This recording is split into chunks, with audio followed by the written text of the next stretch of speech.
बिजनौर से खबर है, जहां नगर के मोहल्ला खातियान स्थित सुनारों वाले शिव मंदिर में मैड़ सभा महिला कमेटी द्वारा मैड़ कुल के आदि पुरुष श्री श्री 1008 हस्तिनापुर नरेश महाराज अजमेर की जयंती धार्मिक श्रद्धा व हर्षोल्लास के साथ मनाई गई। मंदिर परिसर में स्थापित महाराज जमीर की प्रतिमा पर माल्यार्पण कर श्रद्धांजलि अर्पित की गई। कार्यक्रम का शुभारंभ दीपमाला वर्मा, कमलेश वर्मा, उषा वर्मा, सुमन वर्मा तथा संयुक्त रूप से सभी लोगों ने दीप प्रज्वलित कर मां सरस्वती की वंदना करके किया। इस अवसर पर उषा वर्मा ने महाराज अजमेर के जीवन परिचय पर प्रकाश डालते हुए कहा कि पौराणिक अनुश्रुतियों के अनुसार त्रेता युग में चंद्रवंश की 28वीं पीढ़ी में जन्मे महाराज हस्ती के पुत्र अजमेर ने भी हस्तिनापुर पर शासन किया। वे मैड़ समाज के लिए आदि पुरुष माने जाते हैं। उनका योगदान समाज की एकता, संस्कृति और उत्थान के लिए ऐतिहासिक रहा।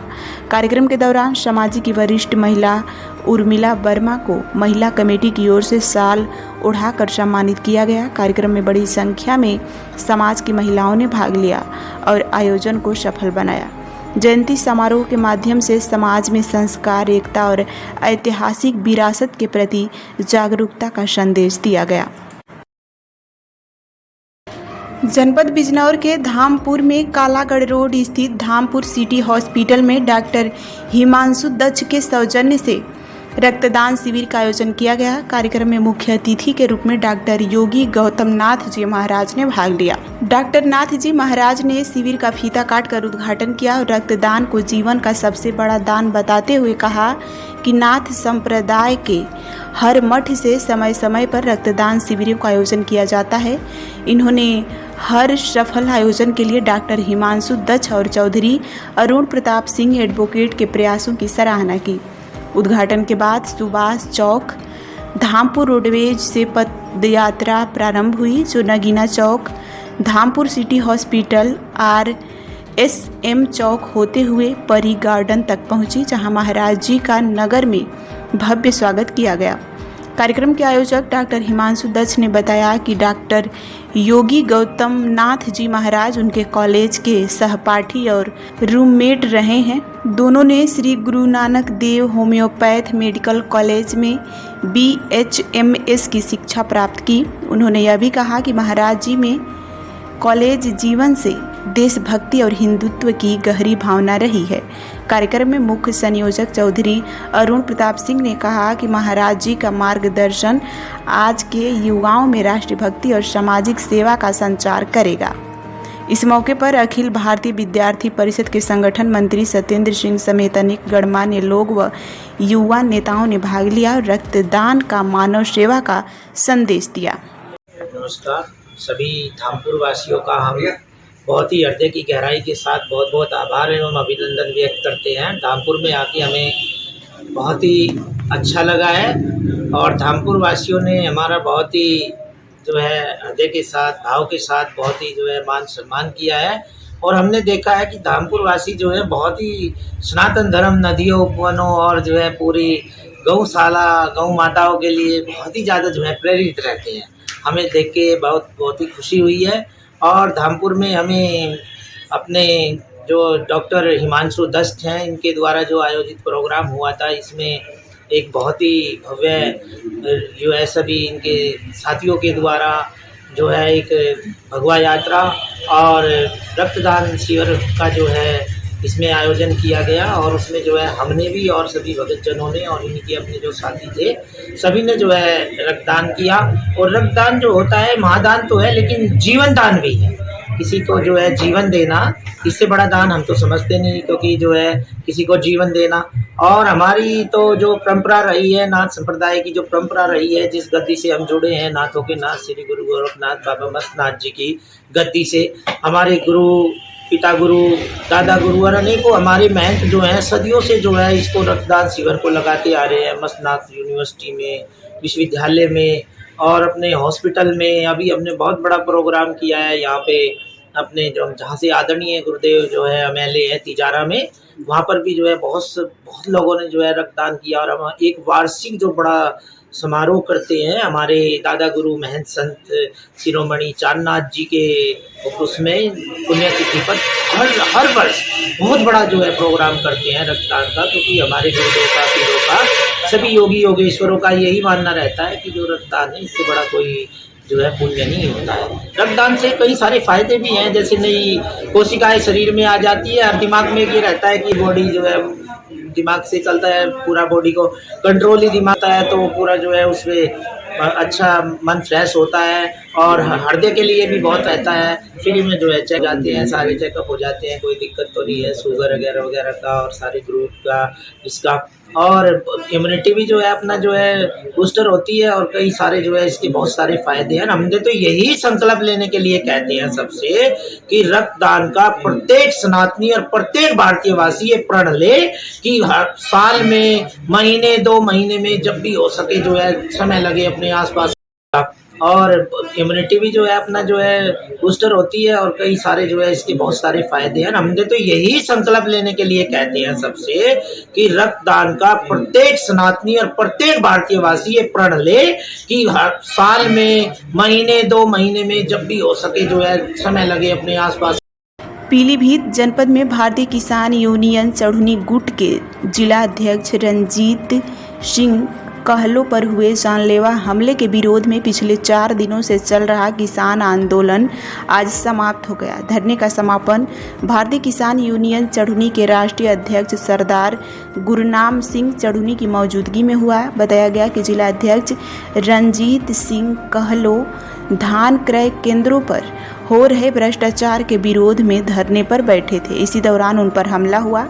इस हमले के बाद राइस मिल्स के खिलाफ FIR दर्ज कराई गई। घटना के बाद आंदोलन को और तेज कर दिया गया था। आज धरना स्थल पर राष्ट्रीय अध्यक्ष सरदार गुरनाम सिंह चढ़नी, राष्ट्रीय महासचिव मास्टर मनोज नागर, प्रदेश प्रभारी सूबे सिंह डांगर और प्रदेश अध्यक्ष सरदार भूपेंद्र सिंह गिल भी पहुंचे। इसके साथ साथ जनपद बदायूं से जिला अध्यक्ष सतीश साहू के नेतृत्व में एक प्रतिनिधि मंडल धरने में शामिल हुआ।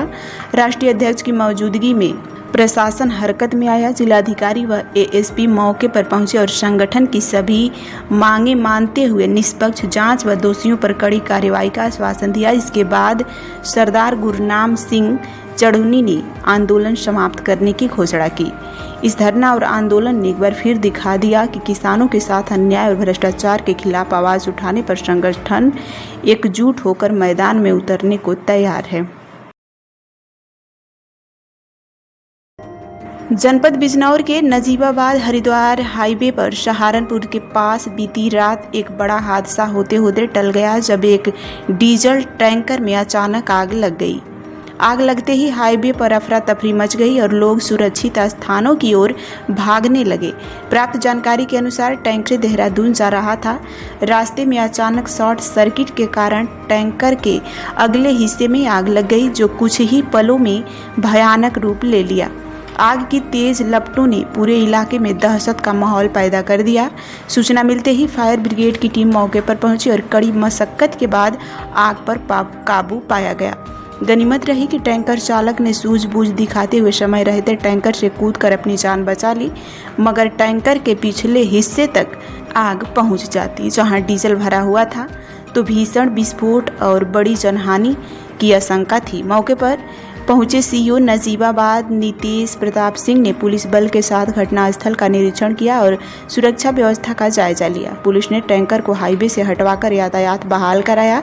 इस घटना ने एक बार फिर सड़क सुरक्षा और टैंकरों की तकनीकी जांच की जरूरत पर सवाल खड़े कर दिए हैं। घटना हुई है टैंकर में आग लगने की, क्या स्थिति है? ये डीजल टैंकर था, अनलोड था और ये रुद्रपुर से देहरादून के लिए जा रहा था। तो इसमें स्पार्किंग हुई है, तो शॉर्ट सर्किट से कुछ आग लगी है, जिसकी वजह से यह हादसा हुआ है। तो मैं धन्यवाद देना चाहूँगा फायर ब्रिगेड को, जो वो टाइम से पहुँचे, फायर ब्रिगेड वाले और टाइम से पहुँचने के उन्होंने जो है बहुत बड़ा हादसा होने से बचाया, बहुत बड़ा नुकसान होने से बचाया। कोई जनहानि नहीं हुई है और इसमें गाड़ी भी बचा ली गई है, लगभग आगे का हिस्सा क्षतिग्रस्त हुआ है, पीछे पूरी गाड़ी सेफ है, तो उनका बहुत बहुत धन्यवाद हम देते हैं। और जो है अब अगली जो कार्रवाई है वो चल रही है, फायर ब्रिगेड वाले पुलिस यहाँ मौके पर। धन्यवाद। उत्तर प्रदेश के जनपद बिजनौर से बड़ी खबर सामने आई है, जहां न्यायालय का समन तालीम कराने गए पुलिस टीम पर हिस्ट्री सीटर बदमाश और उसके साथियों ने हमला कर दिया। मामला थाना कोतवाली देहात के अकबराबाद गांव का है, जहां हिस्ट्री सीटर आसिफ के घर समन देने पहुंची पुलिस टीम पर लाठी डंडों से हमला किया गया, जिसमें 2 पुलिसकर्मी घायल हो गए, उनकी वर्दी भी फट गई। हमले के बाद घायल पुलिसकर्मियों को इलाज के लिए अस्पताल में भर्ती कराया गया। स्थिति बिगड़ते देख प्रभारी ने थाने से अतिरिक्त फोर्स मंगाई। पुलिस फोर्स के पहुंचने पर मुख्य आरोपी आसिफ को मौके से गिरफ्तार कर लिया गया, जबकि उसके 2 हिस्ट्री सीटर साथी भागने में सफल रहे।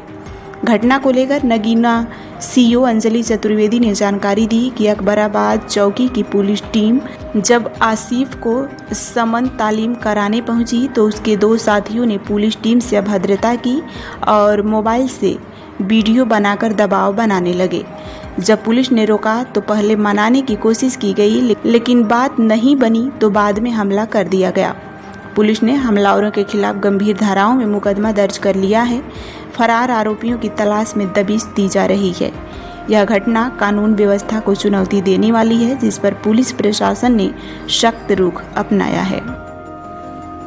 थाना कोतवाली देहात के अकबराबाद चौकी की पुलिस द्वारा माननीय न्यायालय का समन तामीला कराने के लिए एक गोकस हिस्ट्री सीटर आसिफ के घर पहुंची थी, जहां पहले से ही 2 उसके हिस्ट्री सीटर साथी और भी बैठे थे। पुलिस को देखते ही पुलिस का वीडियो बनाकर उन पर दबाव बनाने के लिए भद्रता करने लगे। जब पुलिस के द्वारा समझाया और मना किया गया तो मुजामत करने का प्रयास करने लगे। तत्काल चौकी इंचार्ज के द्वारा थाने को सूचना दी गई। पर्याप्त पुलिस बल मौके पर पहुंची। पुलिस के पहुंचने पर उसमें से 2 हिस्ट्री सीटर फरार हो गए तथा 1 की गिरफ्तारी कर ली गई है। सुसंगत धाराओं में अभियोग पंजीकृत कर विधिक कार्यवाही सुनिश्चित कराई। रामनगरी अयोध्या में श्री राम जन्मभूमि मंदिर निर्माण अपने अंतिम और सबसे महत्वपूर्ण चरण पर पहुंच चुका है। अब वो ऐतिहासिक क्षण आने वाला है जब मंदिर के शिखर पर ध्वज लहराएगा। 25 नवंबर को विवाह पंचमी के शुभ अवसर पर प्रधानमंत्री नरेंद्र मोदी स्वयं अयोध्या पहुंचकर श्री राम मंदिर के शिखर पर ध्वजारोहण करेंगे। यही दिन श्री राम और माता सीता के दिव्य विवाह का पर्व भी है और इसी पावन दिन पूरी दुनिया को राम मंदिर निर्माण की पूर्णता का संदेश दिया जाएगा।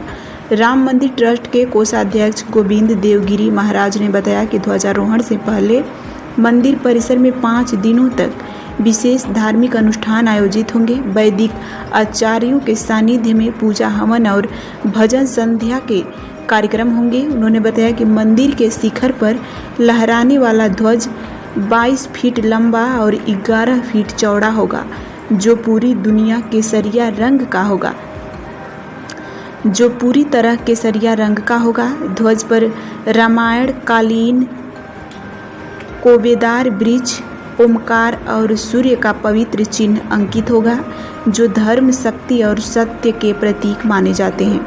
गोविंद देवगिरी ने बताया कि विवाह पंचमी के इस ऐतिहासिक अवसर पर अयोध्या के संत महात्माओं, विभिन्न समाजों के प्रतिनिधियों और पूर्व उत्तर के चुनिंदा लोगों को विशेष निमंत्रण भेजा जाएगा। यह आयोजन पूरी तरह अयोध्या में केंद्रित रहेगा और देश ही नहीं बल्कि पूरी दुनिया में यह संदेश जाएगा कि 500 वर्षों के संघर्ष के बाद श्री राम मंदिर का निर्माण पूर्णता प्राप्त कर चुका है। मंदिर का कार्य पूर्ण होने का चिन्ह यह है कि इस पर ध्वजारोहण होगा। यह ध्वजारोहण, जिसको विवाह पंचमी कहते हैं, जिस दिन भगवान श्री राम और सीता जी का मंगल विवाह संपन्न हुआ, उस दिन आयोजित किया गया है। अंग्रेजी दिनांक के अनुसार यह 25 नवंबर का दिन पड़ेगा। उस दिन हमारे देश के लोकप्रिय, यशस्वी, परम सम्माननीय प्रधानमंत्री महोदय श्री नरेंद्र मोदी जी स्वयं पधारेंगे।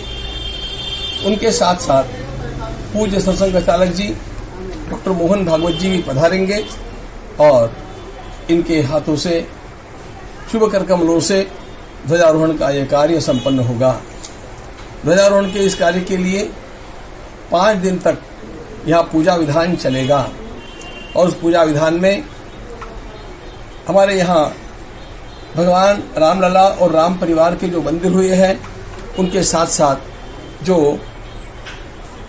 पंचायतन की पद्धति के अनुसार भगवान गणेश जी, भगवान महादेव शिव जी, भगवती जगदम्बा दुर्गा माता और सूर्यनारायण भगवान, साथ साथ हनुमान जी और अन्नपूर्णा जी, इनके भी मंदिर स्थापित हुए हैं। तो इनमें पंचायतन के मंदिरों पर भी ध्वजारोहण होगा और इन सभी देवी देवताओं के पूजन का क्रम और उनके लिए आवश्यक हवन का क्रम भी 5 दिनों से चलता रहेगा। यह ध्वजारोहण मंदिर का निर्माण कार्य पूर्ण होने का चिन्ह होगा। यद्यपि मंदिर परिसर में अन्य कार्य चलते रहेंगे, लेकिन मंदिर के विधि विधान के जितने भी निर्माण कार्य है वे उस दिन पूर्णता को प्राप्त होंगे।